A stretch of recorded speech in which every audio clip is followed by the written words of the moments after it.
Morning, everybody. As we go to the Chitas of today, we're holding Thursday, the fifth reading in the portion of Bahar. We're holding on chapter 25, verse number 29. The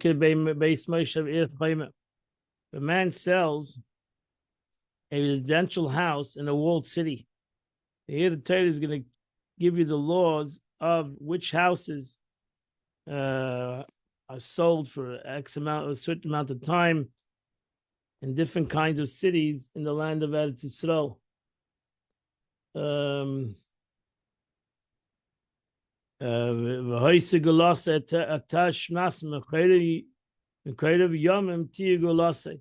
So if it's a revolt city, its redemption could be done, take place until the completion of the year of its sale. Its period of redemption shall be a full year.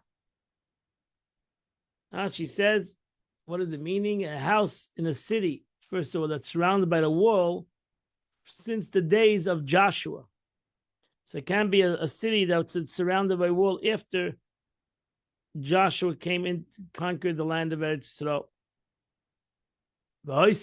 Since regarding a field, the Torah states that one may redeem it whenever one wishes, after 2 years have elapsed since the date of the sale and onwards. In general, that's the law of a field. We mentioned that previously. After 2 years, a person can redeem it. He can't redeem it before 2 years. Therefore, and within the first 2 years following the sale, one may not redeem it. Now it's necessary to specify that in this case, the opposite applies. Namely, that if one wishes to redeem it, a house, within the first year, the difference between a house and a field. So if one wants to, because again, the field is for the produce, a house is to live in. So the first year, he can redeem it following the sale. One may redeem it, while after that, he's not allowed to redeem it. So this is a Torah law. The redemption of the house. Yomim. So now she says, Yomim, the days of a full year are called Yomim. Means to be 12 months from the time of sale. So he's got 12 months to buy the house off. If he does not redeem this house before the end of the year, so then the house, which is in a city that is walled, it remains a permanent property of the one who purchased it. It comes throughout generations. It becomes his. If it's a walled city, it becomes the buyer's house. It doesn't go out in the year of Jubilee. What does that mean? So Rashi actually says, because everything goes out in the year of Jubilee. Now the house doesn't go back in the year of Jubilee. So you have to see the Gemara. Then Rashi is going to bring it down. Become a bias. It shall leave the jurisdictions of the seller and remain under the jurisdiction of the purchaser after the year. Ashaloi chayma. Siv ashaloi. It says when there's no wall, but we read ashaloi chayma with the wall. That's a kri and a ksiv. You have to learn the Gemara, meaning that with no wall, really, that's what it says. If you read the words, ashaloi, ksiv, ashaloi with an aleph. Loi with an aleph is not. Loi with a vav is it. So, however, old tradition teaches that read the word loi means to him. Hence, it means actually a city that has a wall. Our rabbis of blessed memory said the written version of this phrase, Asher Loi Chayma, teaches us that even if the city does not have a wall now, it had a wall once. Since it had it before the days of Joshua, then it still applies like it has a wall now. Since the word ir is grammatically feminine, scripture should have written Bir Ashalacham with a hey, which is feminine too. However, since the word loi had to be written, because the Torah wanted to teach us the lesson that it had to have a war, not a war, it had to have a wall at least when Joshua came in, even though right now it doesn't have a wall. That's why the Torah uses the word with an aleph. But really, it should have said either with a hey or with a vav. It doesn't go out in the year of Jubilee. She says again, the Gemara to learn the Gemara. Amar Rav Safra, what does it teach us? It already stated the house becomes the permanent property to purchase. It said Rav Safra, even if the Jubilee year occurs in the first year, it shall not leave the possession of redemption. That's the pasuk of teacher. A house that is sold is never returned back to the previous owner. If he doesn't redeem it in a surrounded wall, a house in a surrounded wall does not redeem within the year. This is executive. This is the Torah of the law. Verse number 31. If you have a house in the open city that's not surrounded a world, so then it's like a regular field. We can redeem it. It goes out in the year of Jubilee. So the Torah tells us a special law concerning a surrounded city that changes the whole law of selling a house. You have to, if you're living in if your property is in a surrounded city, you got to know this law. Now she says, Chatzeidim, as we render the Targum, Psicha means open towns without walls. There are many instances in the book of Joshua. It says a city and their open towns. Chatzeidehem. I'll stay out as Yechashiv. Hashem like fields, which may be redeemed until the Jubilee and leave the possessor of the purchaser, even reverting to its original owner on the year of Jubilee. Immediately, the difference between a field and a house and a non-surrounded city is that you can actually redeem it in the first year. So a home can be redeemed right away. A field needs 2 years. That's the difference.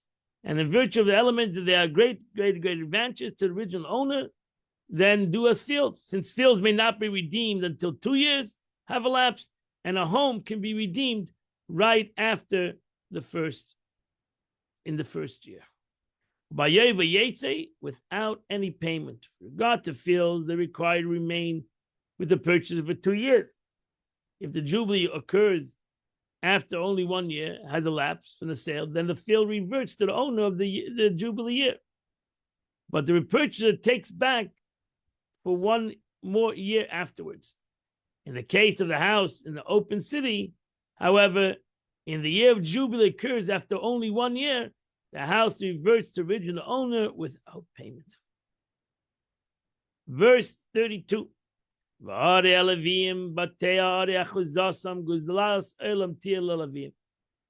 to the cities of the Levites, these were the cities of refuge. The Levites didn't have a chelik in Eretz Levim, so they had the city of refuge. So their cities, they gave them a city, like Hebron was known as the city of Levim. So there were, as Rashi said, the 48 cities that were given to the Levim, 48 different cities. Gulatilahem, if a Levite sells a field of one of their fields that were given to them in the 2,000 cubit surrounding cities, he may redeem it immediately, even before the 2 years have elapsed since the sale. And if he sells a house in a walled city, he may also redeem it. And the house is not transferred permanently to the purchaser at the end of the first year after the sale, as opposed to the case of a regular Jew.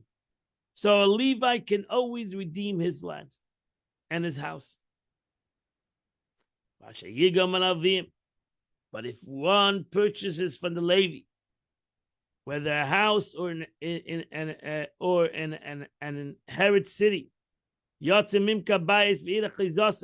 will leave the possession of the purchaser in the year of Jubilee. So not only he can redeem it any time, in the Jubilee year, it comes back to the Levi. Because the houses of the cities of Levim are their inheritance. They have nothing else. The Seif Bnei Yisrael in the Jewish in the midst of the Jewish people. Rashi says, If you buy a house, that means yigal, a house or the city of them. It will leave in Jubilee, meaning the sale of the house in the city will leave the possession of the purchaser and will revert back to the Levi who sold it, and it will not be transferred permanently to the purchaser, like the other houses in a walled city owned by a Jew, that once he sells his house in a walled city, the buyer keeps it. Even Jubilee is not going to help it. But over here, the house, even in a walled city, will give him back to the Levi. Another explanation, keeping us in the word geula, namely redemption, since it says the Levites will forever have the right to redemption, one might assume that the Torah is speaking only about a non-Levite who purchased a house in a Levite city, and that the Levite owner may always redeem it. But if a Levite purchased from another Levite, it would be transferred permanently. You might think one Levite bought from the other Levite, so it stays by him. Therefore, the Torah tells us to redeem yigal from the Levite. Even if a Levite redeems from a Levite, even if a Levite buys it from a Levite, it'll go back to the Levite that owned it. Rashi says the house shall leave the possession of the purchaser in the Jubilee. According to Rashi's first explanation in Yigam Alavim, the verse continues to state that the house purchased by a non-Levite will leave the possession of the purchaser in the Jubilee, as above. However, according to the alternative explanation, that the first phrase by Yigam Alavim independently teaches us about a Levite purchaser, the second phrase here, namely, will leave the possession of the purchaser in the Jubilee. This is a separate commandment, namely that if a Levite owner did not redeem the house, it leaves the possession of the purchaser in Jubilee and does not transfer permanently to the purchaser. At the end of the year, like the house of a Jew, it goes back to the Levite. They do not have the inheritance of fields and vineyards, but cities to live in their open areas. Therefore, these cities and their open areas are considered for them as their inheritance in a place of fields. Consequently, they have the same redemption rights as do its fields of a non-Levite, and also their property reverts to them in Jubilee. All of this so that their inheritance never be removed from them. Verse 34. Not only did the Levites have the city that they were given, 48 different cities, this day Migrash Areim, a field in the open area of the city. And you'll soon see what that means. It means it's this, they give not only the city, but the 2,000 amis outside the city.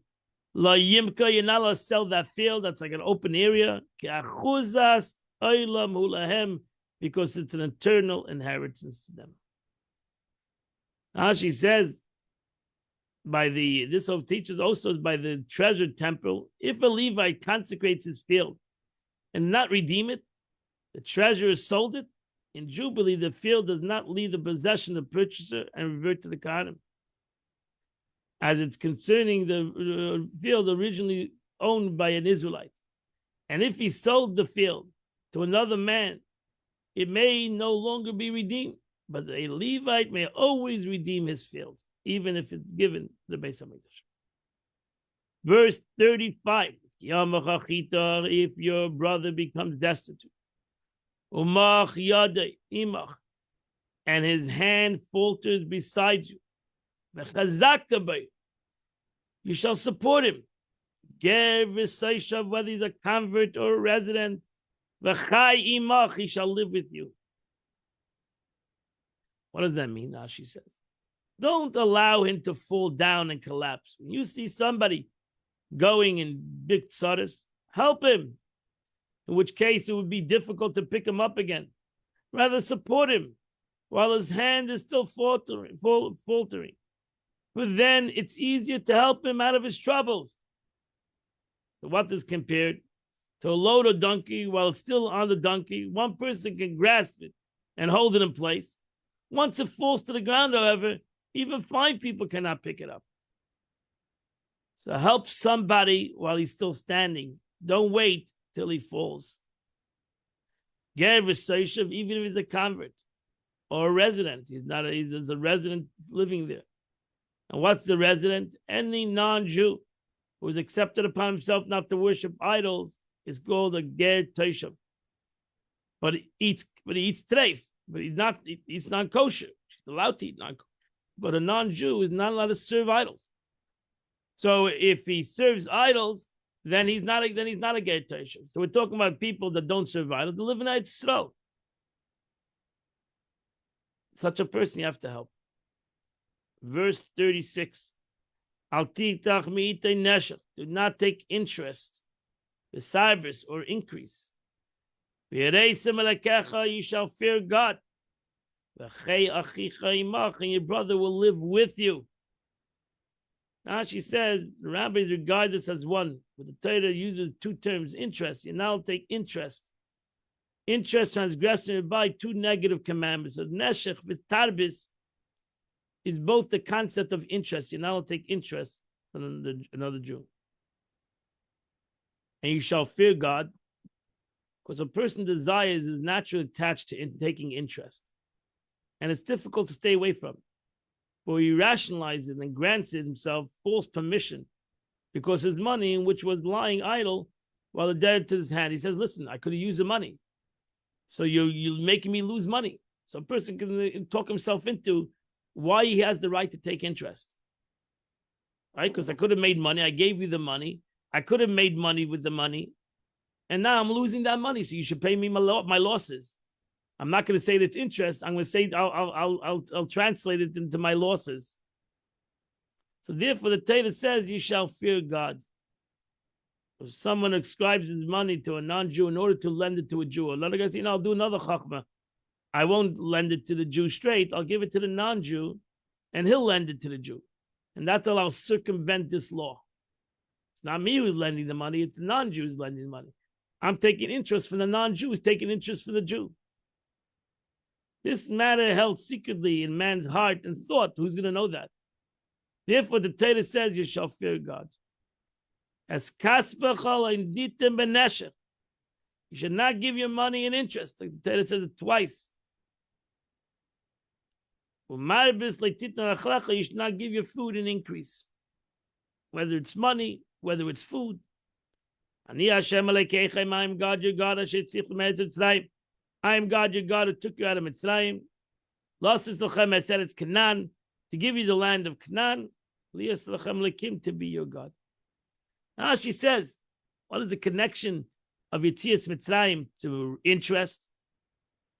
And I distinguish between the firstborn of Egypt and the firstborn in the plague of the firstborn, which precedes Israel's exodus.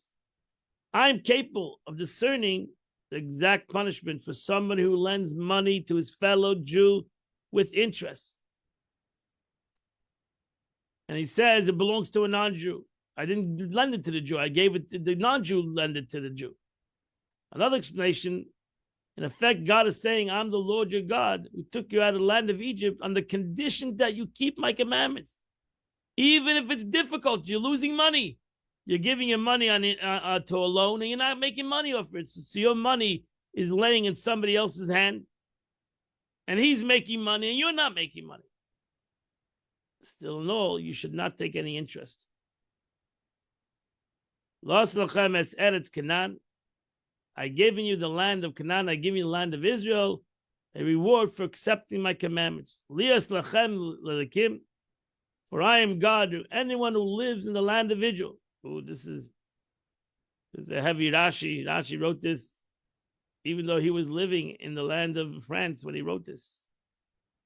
Anyone who lives in the land of Israel, but anyone who leaves it without Allahic permission is like the one who worships idols. So we didn't leave, we left with permission because we were chased out of the land in Gullus. So if you live in Israel and you leave the land, you have a problem. And that completes the Chumash for today. We continue the 48th chapter of Tanya. And the Alter Rebbe is going to say something, a very deep concept over here. And understanding the unity of God and the way God, everything is within him. and nothing can be out of him. And to understand this concept, and that's why the expression we say, which in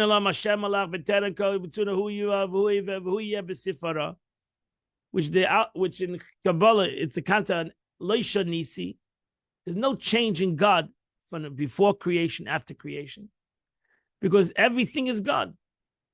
There can't be anything that's separate from God. It's impossible to have anything in the world, whether it's inanimate, vegetation, animal, human, it doesn't make a difference. Nothing can be out of God. Nothing can be separate from God in all aspects of God. Whether in the revealed concept or the hidden or the essence of God, there can be a separation from God in the world because they wouldn't exist. So God is existence. That's why we say an expression of the Maimonides, God is true existence. Because everything exists within him and he exists with everything. God is existence. He's a true existence. He's amitis imote. The Rambam says he is the existence. Because there's nothing else that can exist without him, and he can exist without anything. And that's why he's amitis imote. He is true existence. Nothing else in the world is true existence because everything needs something else to exist. God is true existence. When it comes to talk about, when you talk about God, which is written, it's written, my thought is not your thought. That is utterly impossible for us to grasp his thought process.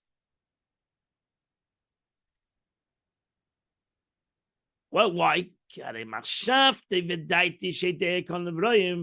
Because his thought and his mind, which knows all created beings, right?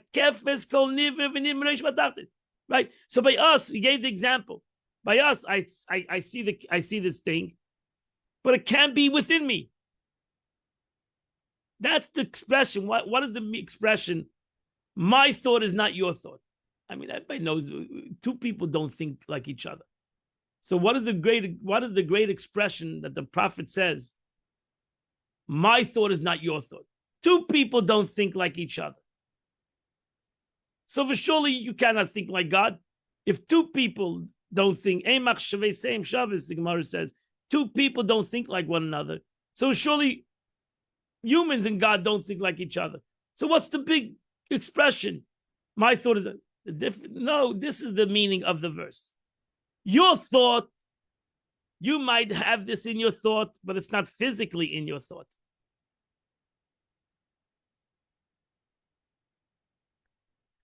But the Eibishter, his thought is physically in his thought. Because without, in essence, but the Eibishter, the physical is in the thought. That's where you have the concept of infinity. And infinite and finite are the same thing by God. Because what in his thought is finite.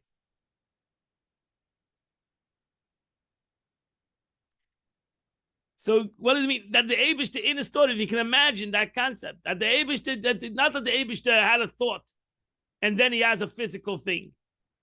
So there's God thought, and there's like a human being, there's his thought, and then there's a physical thing. So the thought understands the physical thing, can imagine the thing, can picture it, but you can't take the physical thing and put it in the thought.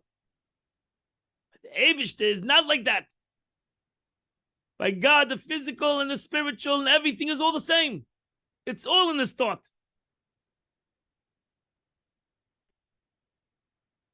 At this present time.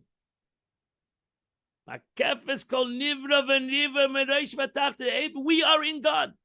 Our existence is God's existence.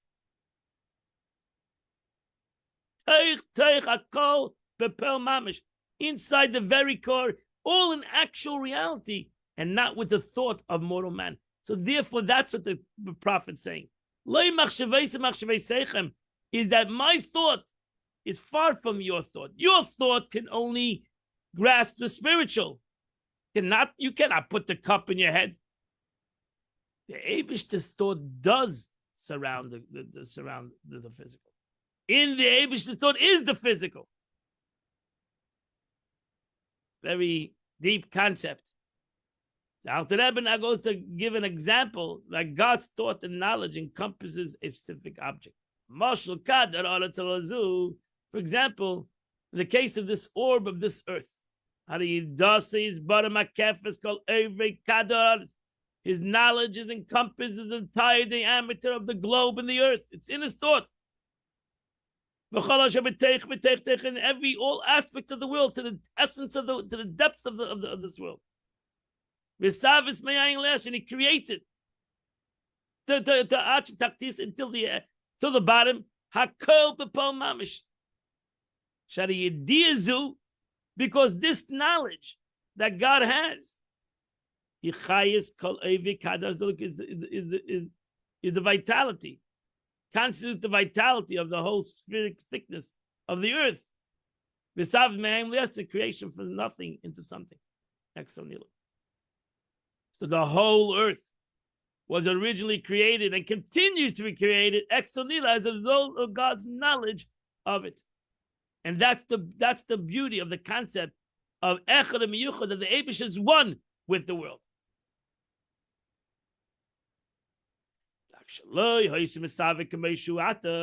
However, it wouldn't have been come into being as it was now. Shu'ata about Gevul v'Tachlis, it wouldn't come into a limited thing with exceedingly minute degree of vitality. Then if it wouldn't become into a capability of being if it would still be in thought of God, then we would still be a spiritual thing.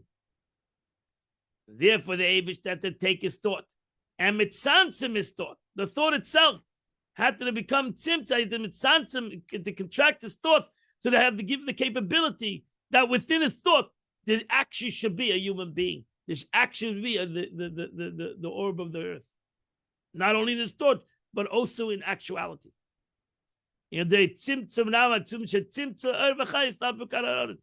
Were it not for the world being created through many powerful contractions, which condense the light and the vitality that is clothed in the earth.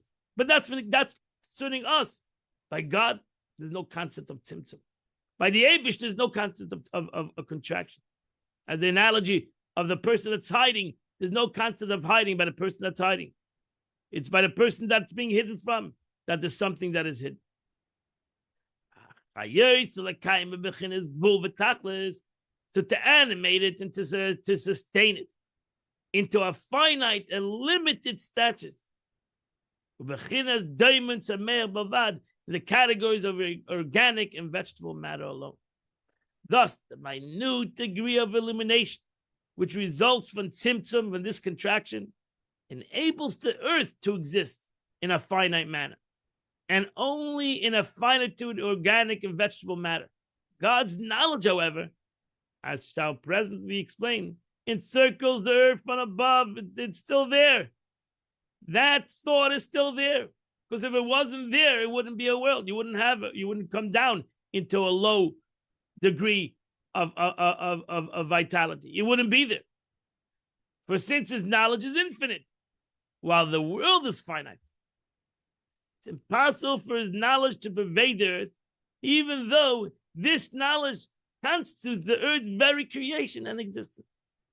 And therefore, thank God, as we learned in the beginning of this chapter, God did a great chesed, and only God can contract his own light. So that's why within his thought there's the concept of finitude, because the Eibishter wanted that there should be a concept of finitude, and there should be a finite entity within his infinite reality.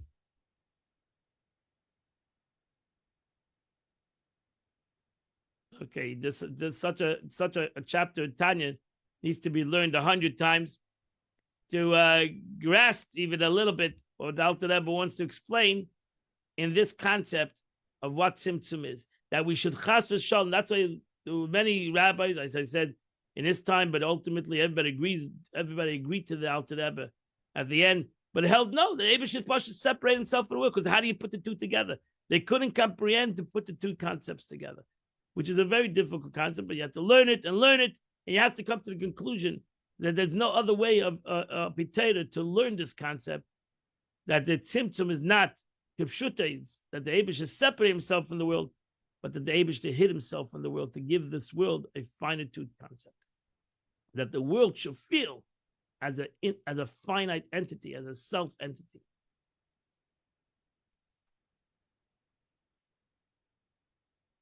So there's an expression by Chassidim. The Alter Rebbe said an expression that the Eibishter took the spiritual and made it into physical.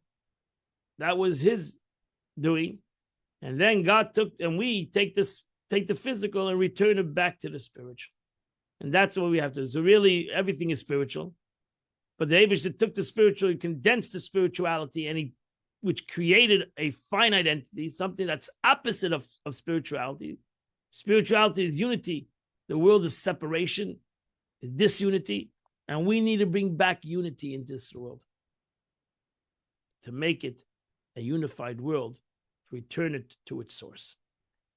But that ends the Tanya of the day. We're not finished with the subject. I think we're still into chapter 40 of Tanya. We'll continue Mishnah tomorrow. Today is the 15th day of the month, which is chapter 77 and chapter 78. If you do those two chapters, you do the chitas of the day. I invite you all in Mitzshem at 10 o'clock. We'll learn a sikh of the Rebbe on the portion of the week. Either come to Chabad or here on Zoom, or direct. And Mitzshem, we'll see you tomorrow, 8 o'clock. We'll continue to learn the chitas of the day. Have a wonderful and beautiful day.